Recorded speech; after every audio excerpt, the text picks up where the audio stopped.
before we actually start in with the distance formula, I want to look at our objective.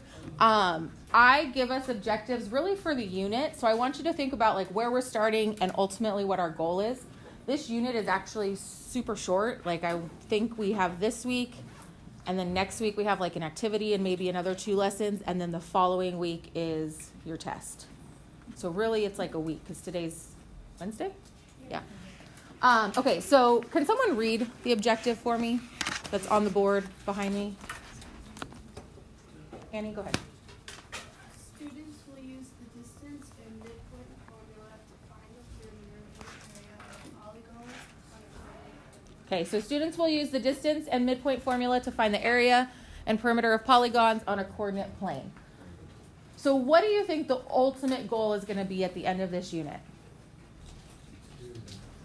Finding what? I don't look at here, Mr. Garza. Someone say it again. That's the ultimate goal is midpoint and distance? According to that objective, what is the ultimate goal? What am I hoping that you can do at the end?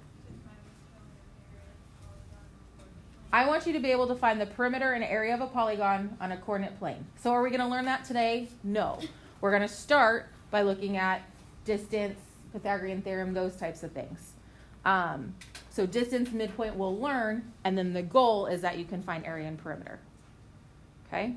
So if as we move through this, you don't feel like you're getting those tools to help you maybe find area and perimeter, then that's now a question that maybe we need some tutoring, maybe I need to go slower, maybe we need additional help, but you have to be able to communicate that with me and with us so that we can get you to where you need to be. Okay? So distance formula. Actually, and we're going to add Pythagorean theorem on there too. Let's see if I can spell that. Where's my purple pen?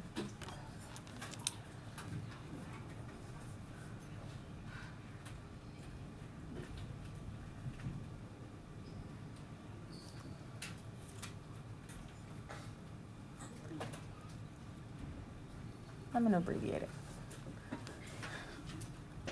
Okay. My brain's not working. So distance formula and Pythagorean theorem. You have dealt with both in IM1, I assume? Okay, so this is where like the review part comes in. Does anybody remember the distance formula? Anyone think they remember the distance formula? Chat with your group for like 30 seconds and see if you all can come up with that. Can someone tell us what they think the distance formula is? MJ, you kind of had your hand. Maybe? Okay, Natalie, go ahead. X1 minus x2 squared plus y1 minus y2 squared and then in a square root. Okay, so distance formula. Everyone should write this down. Distance formula. The square root of x2 minus x1 squared plus y2 minus y1 squared. If you put y1 first or the x1 first and then did the 2's afterwards, that's fine. You just have to be consistent. Now, if we're finding the distance of something, what's another word for distance? I think I heard it, length. Okay, what can you maybe tell me about distance or length as we're solving these problems? What is something that's definitely never going to happen?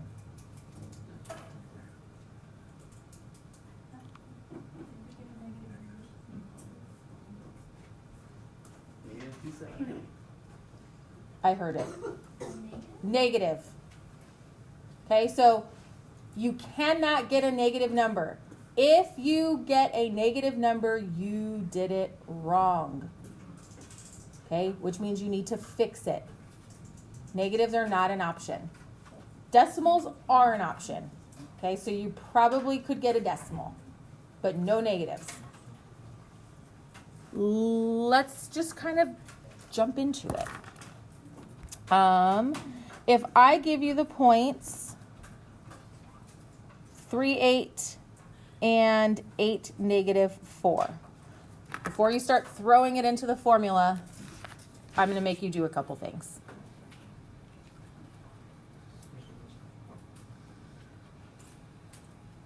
What did your IM1 teachers tell you to do before you threw it into the formula? Label. Okay. First and foremost, you need to label your points. So, x1, y1, x2, y2. The students that get it wrong are the ones that just try to throw things into a formula without understanding where things go. Or the one who puts x1, x2. Oh, yeah, that too. Y1, y2. Because every time you have a coordinate, you have an x and a y. So do not say x1, x2, y1, y2. Don't do that. You will get it wrong every time. At this point, because it's labeled, you should just be able to insert that information. So the distance formula equals the square root of, what is x2? 8 minus x1, which is 3, and that's all squared, plus y2, which is negative 4, minus y1, which is 8 squared. One step at a time. So this now goes back to being able to add and subtract integers, right? If you can't add and subtract integers correctly, you're not going to get the right answer.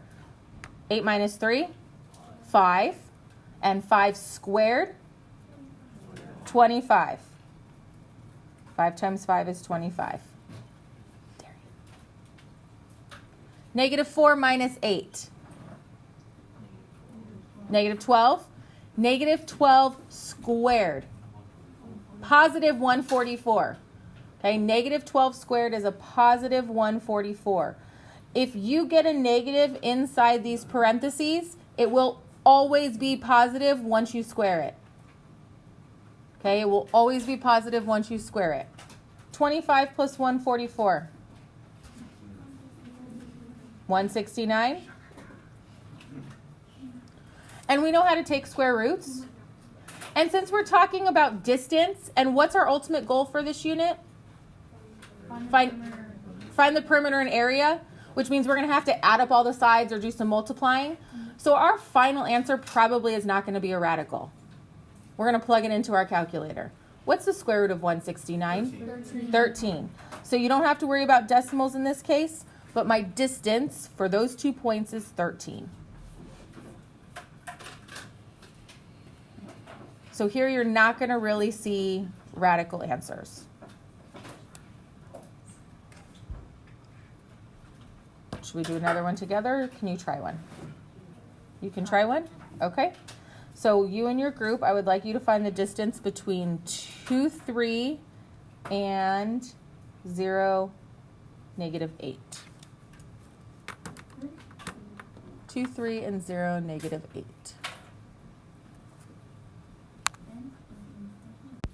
Okay, so you were given the points 2, 3, and 0, negative 8. Step 1, label.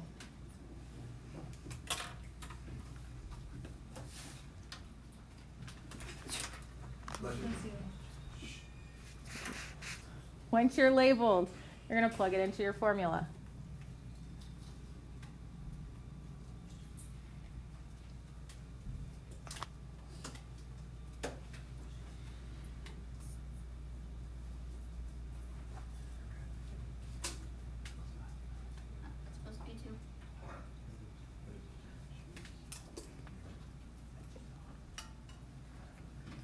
So you have 0 minus 2 squared, and then negative 8 minus 3 squared. Everyone good so far? Yes. Okay. Distance equals. 4, because 1, it was squared. Okay, so real quick, 0 minus 2 is negative 2, and negative 2 squared is a positive 4.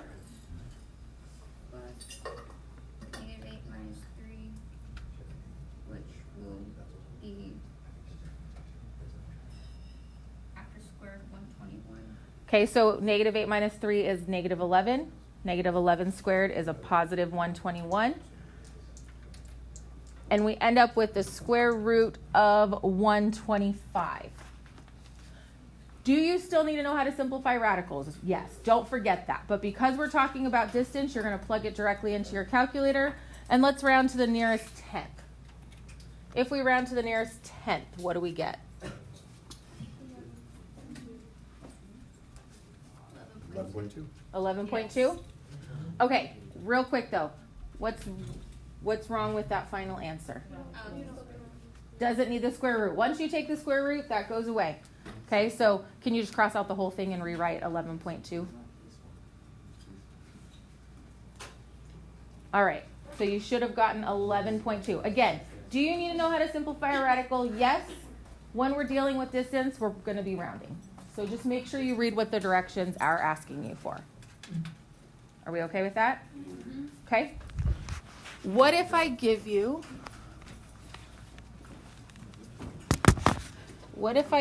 one like this?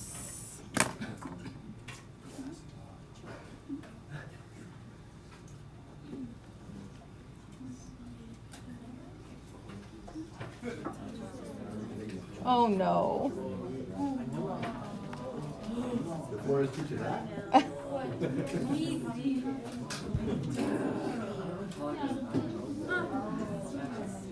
I don't think I've ever heard so much whining in my life. Oh. Let's get some cheese and crackers for this one. Oh, Wendy, let's get you some peanut butter.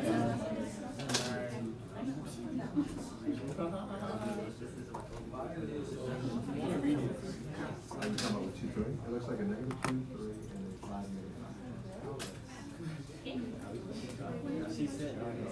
Yeah. No, do you want me to draw the graph? I'd say so. I would. Have an example of one. Yeah. That way you know It's can go notes, from I the would. graph or from a point. But in order to find the distance of this line, what do you need? In order to find you need 2 points. Did I not give you 2 points? So who cares that they're on a graph? Okay, we're going to take our 2 points and we're going to do what with them? Label them. -2, 3, and 5, -5. I'm going to label, giving me x1, y1, x2, y2. It's okay that they're on a graph. Nothing changes. If I plug it into my formula, y'all are just going ahead, which is fine. 5, let's talk about this for a quick second. It's 5 minus -2. It's going to be a 5 plus 2 because there's a negative in the equation. Let me bring this down. Well, hold on. Let me blow it up. There's a negative in my equation, and my y1 is negative. So 5, really what's happening is it's 5 minus a -2. And when you have two negatives together, it becomes a positive. This is a good place to interact. I wrote this up here earlier on purpose. For students who struggle with like organization of your stuff, I always start with this no matter what. And then if you want to do the numbers in a pen or a different color, it's a lot easier because your number was what, 5 and -2. And now I can see in different color, I did input the actual number. I can make the changes now. It's minus the negative, which is a positive. But I always do that myself, and I try to encourage the students to do that because it helps you to organize it no matter what. There's a negative sign there that comes with the formula. So if that helps you, use it. If it doesn't, let it go. Don't worry about it. And then we're going to do the y's. So -5 minus 3 squared. 5 plus 2 is 7. 7 squared, 49. -5 minus 3. -8 and -8 squared? 64. Positive 64. What did you get when you added 49 and 64? 113. Okay. And because we're dealing with distance, I'm going to have you round to the nearest tenth. And rounded to the nearest tenth is 10.6.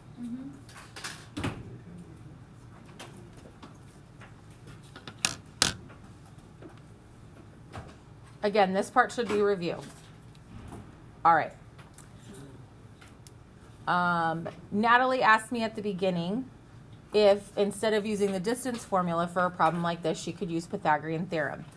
So let's talk about Pythagorean theorem for a second. Who remembers what Pythagorean theorem is? Oh, Mr. Flores taught you that. Okay. Can you remind us what Pythagorean theorem is? A squared plus B squared equals C squared. I want everyone to write it down whether you were taught it or not. Pythagorean theorem.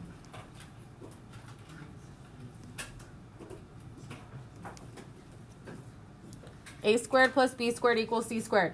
Now, there's some important things that go along with this. What's important about Pythagorean theorem? Because I can't always use it.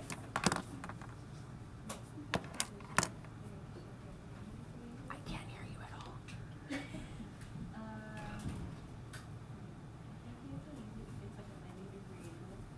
all. Okay, so let's add to that. It's more than just a 90-degree angle. Annie? You only use it to like find like the angle It's only used on a right triangle. Okay, you can only use it for a right triangle. Which means the right triangle has a 90-degree angle. That's the definition of a right triangle. Now, you can find any of the side lengths. You can find the legs.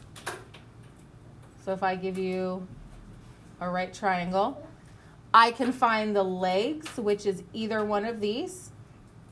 Or I can find, what's this one called? Hypotenuse. Hypotenuse. All right, transition. Okay, so for the Pythagorean theorem, you can find the legs or the hypotenuse. Which one of my letters A, B, and C goes where? A and B are your legs. It doesn't matter which one is which. A and B are the legs. C is always the hypotenuse. Super important. Okay, A and B are your legs. C is always the hypotenuse. Are we okay with that? So let's look back at this question here, and you've already drawn the picture. So look what we're going to do. You might want to find something straight. Can I create a 90-degree angle? Or Starbucks cards, just so you know, they're all straight edges. Yep. Can I create a 90-degree angle with that line? A 90-degree triangle, yes? So I'm going to go, let me see if I have something straight.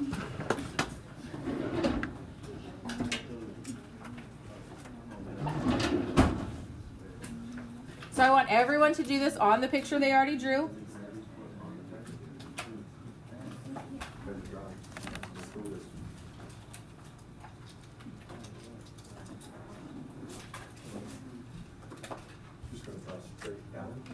Straight down and straight across. So I created a right triangle.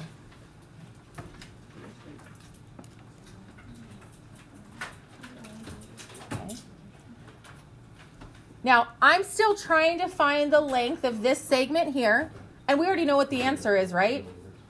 We know it's 10.6. So I'm still trying to find this. What letter is that? A, B, or C? C. Okay, so I still need to find C. Everyone okay with that? Can you tell me what the length of this leg is without writing anything down?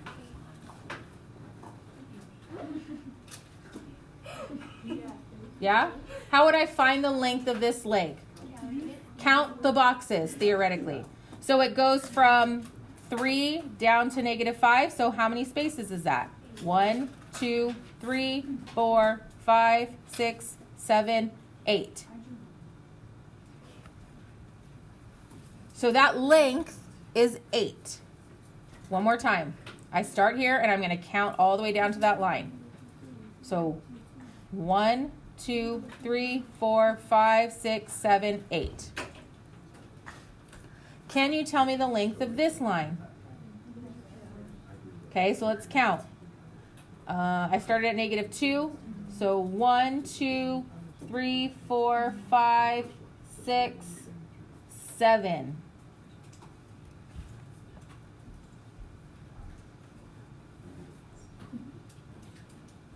I'm showing you 2 ways to find the distance. You do you and choose the one that you like the best. Okay?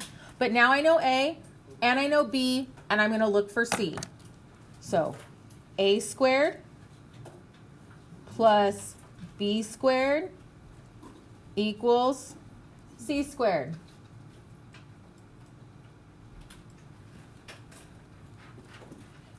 What's 8 squared? 64 plus 49 equals C squared. Or 113 equals C squared. How do I get rid of a square? Square root. Doesn't this look a lot like these steps? Should. And we know the square root of 113 is 10.6.